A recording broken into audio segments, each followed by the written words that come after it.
Hai semuanya, kembali lagi di channel aku dan juga bertemu aku kembali. Perkenalkan, aku Patricia Chelsea. Jadi hari ini aku ingin berbicara atau discuss ya about how to heal yourself from the harm that affect you in the past ya.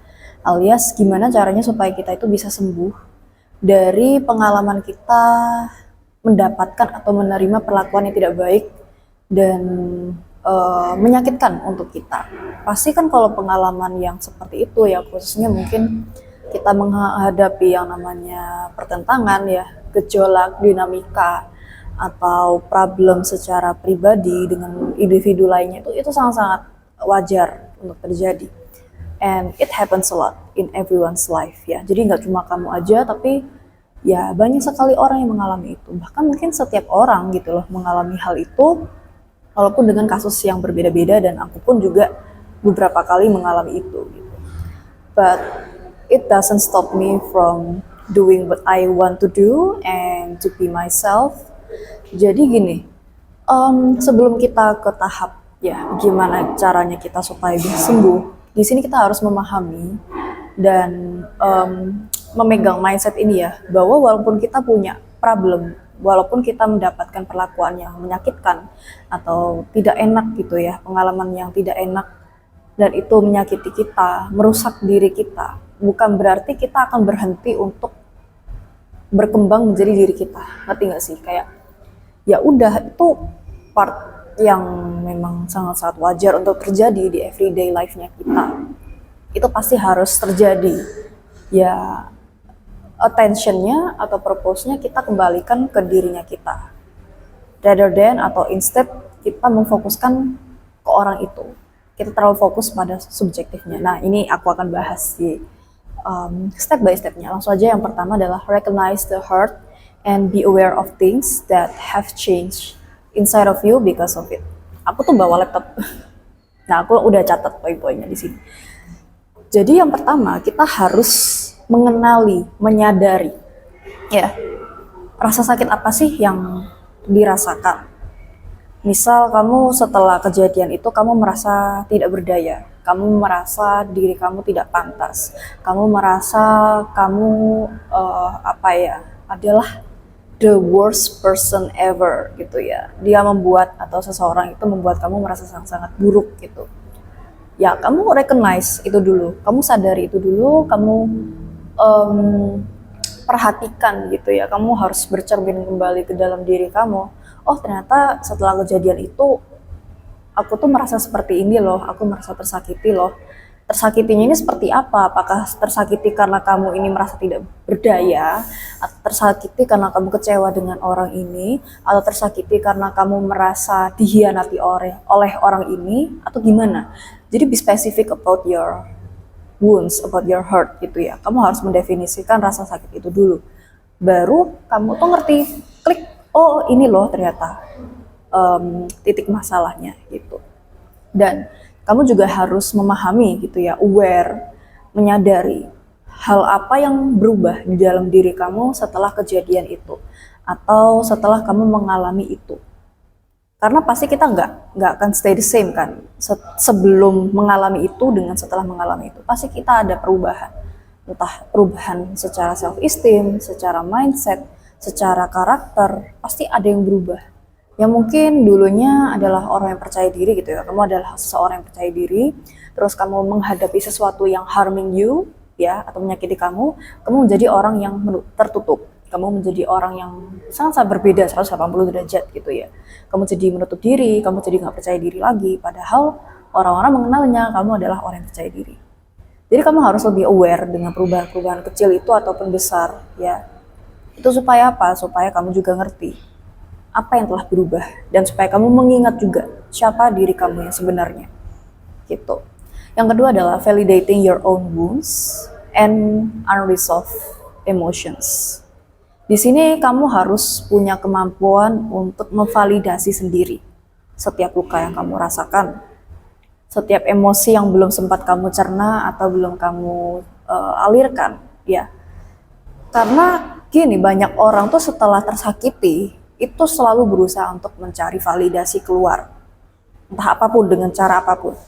Biasanya orang itu kalau misalnya dia kesadaran dirinya masih sangat rendah atau EQ-nya rendah, mereka itu selalu mencari validasi dari luar.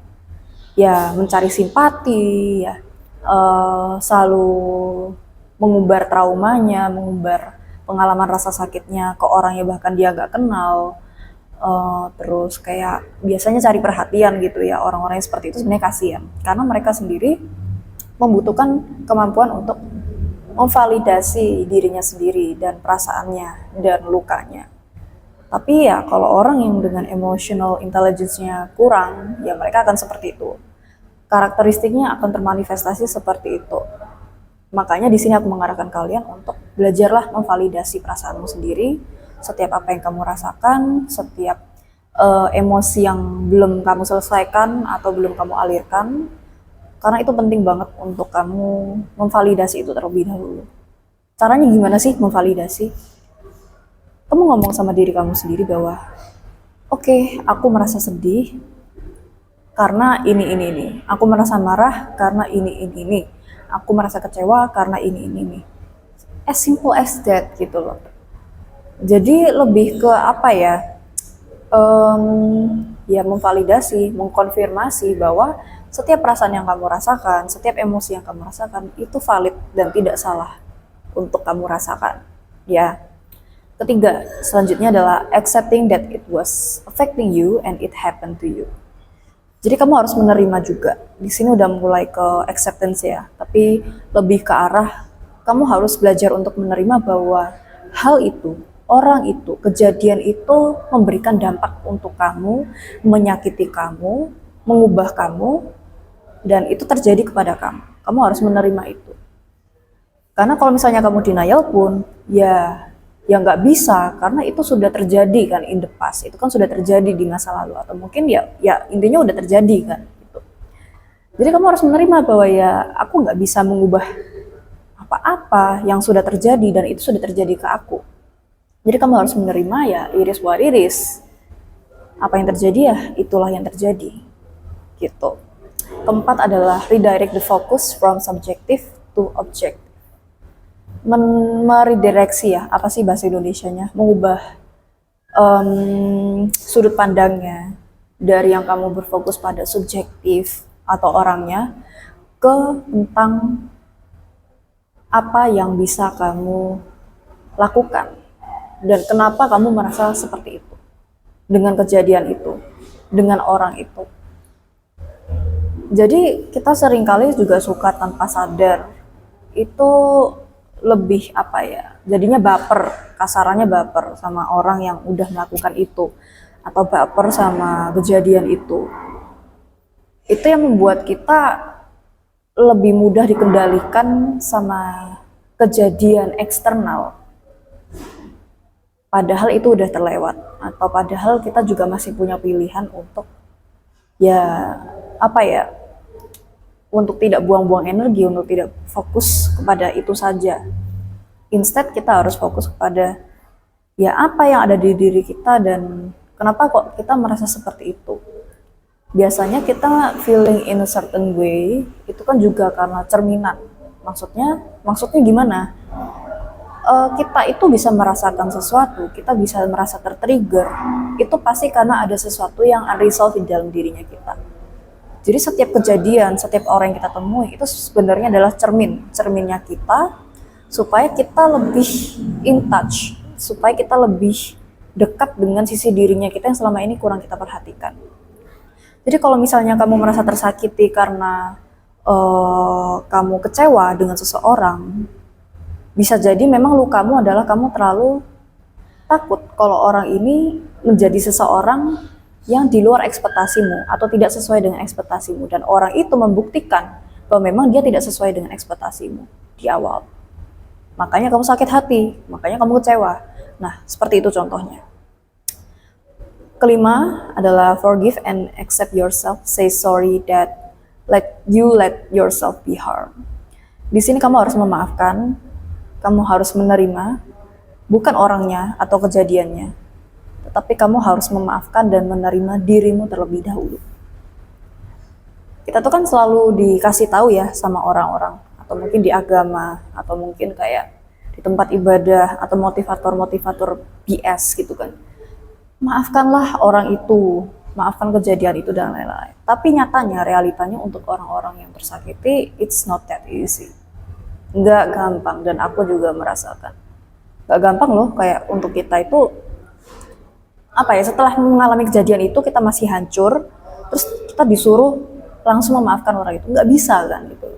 Memaafkan itu adalah proses yang sangat-sangat panjang. Jadi di sini langkah pertama yang harus kita lakukan, ya kita harus menerima diri kita gitu. Kita harus merangkul kembali diri kita. Kita harus memaafkan diri kita bahwa kita sudah membiarkan diri kita disakiti. Gitu. Jadi ya, maafkanlah dirimu karena kamu juga sudah seperti ini. Maafkan dirimu karena kamu membiarkan dirimu disakiti. Ya udah sampai situ aja. Sesimpel itu. Setelahnya kalau misalnya kamu akan memutuskan untuk memaafkan orang itu, memaafkan kejadian itu keputusan kamu dan pilihan kamu. Itu bukan kewajiban, tapi itu pilihan kamu. So aku di sini nggak minta kalian untuk cepat-cepat memaafkan seseorang karena kejadian itu. Tetapi langkah pertama atau langkah yang lebih awal yang harus kalian lakukan tentunya memaafkan diri sendiri. Keenam, don't let the person or situation that harm you define who you are.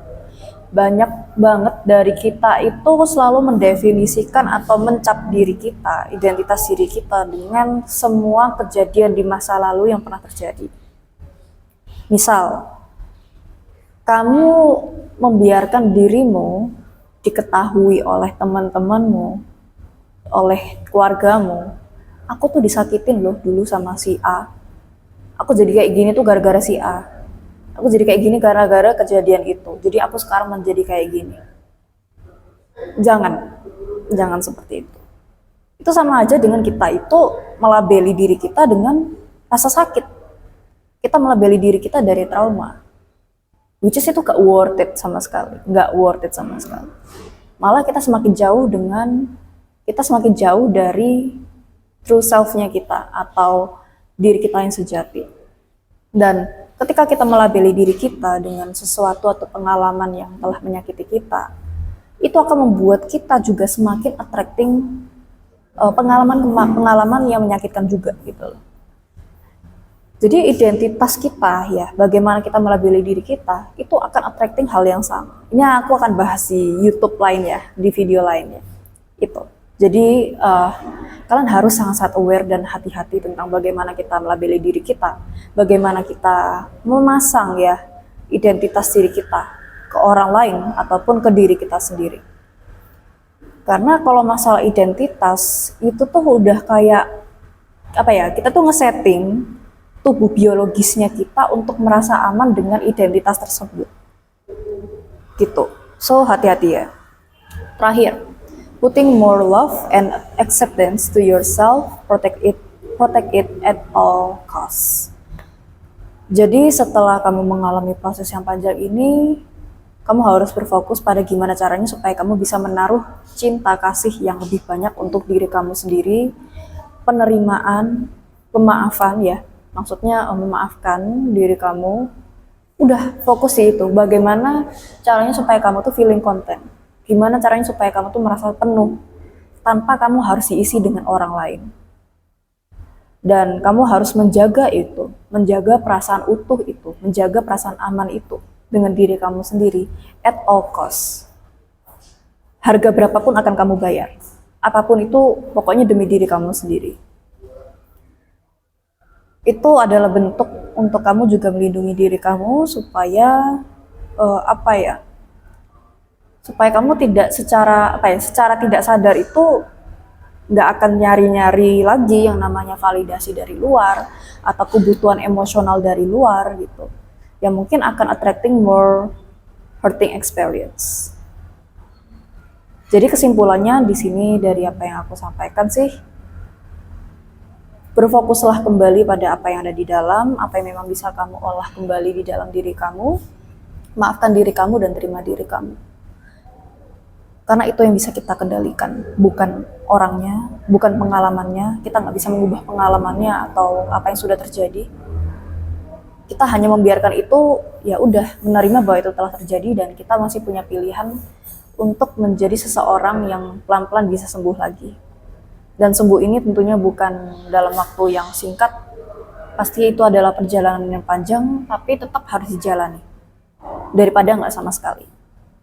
Oke, sekian video dari aku. Semoga ini juga bisa membantu teman-teman yang mungkin sedang berjuang dan menyembuhkan diri kalian dari pengalaman yang menyakitkan. Selalu ingat bahwa kamu tidak sendirian. Aku juga pernah mengalami, orang-orang di sekitar kamu juga pasti mengalami, dan mungkin seseorang yang menyakiti kamu, itu dia juga mengalami itu tapi dia belum sembuh. Maka di sini kamu punya pilihan untuk jadi seseorang yang sembuh supaya kamu tidak menyakiti individu lainnya atau orang yang ada di sekitar kamu dan orang-orang yang kamu sayangi. Thank you, bye-bye.